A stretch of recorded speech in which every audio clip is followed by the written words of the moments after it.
आजपासून पेट्रोलची जी दरवाढ आहे ती जवळपास 3 रुपयांनी वाढलेली आहे। त्यामुळे आजचा जो पेट्रोलचा दर मुंबईत आहे जवळपास 74 वरनं 77 रुपये प्रति लिटर एवढा झालेला आहे। खरं तर ही जी दरवाढ आहे ती वॅट जो आहे राज्य शासनाने वाढवलेला आहे आणि त्याचा प्रत्यक्ष जो परिणाम आहे तो पेट्रोलच्या दरवाढीवर झालेला आहे। अर्थमंत्री सुधीर मुनगंटीवार यांचं असं मत आहे की कुठेतरी राज्य शासनाचा जो महसूल आहे तो भरून काढण्यासाठी ही दरवाढ केली आहे आणि त्याचा जो फायदा आहे तो आम्ही शेतकऱ्यांना करून देणार आहोत। मात्र दुसरीकडे ज्या प्रकारे 500 मीटरवर दारू विक्री बंद करण्याचा जो निर्णय होता तो लागू झाल्यानंतर राज्य शासनाच्या ज्या महसुलामध्ये जी घट झाली आहे ती कुठेतरी भरून काढण्याचा इथे प्रयत्न राज्य शासनाकडून केला जातो असंही बोललं जाते।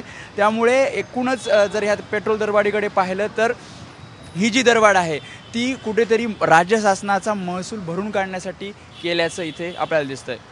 कॅमेरामॅन अमोल सिंग सोबत वेदांत ABP माझा मुंबई।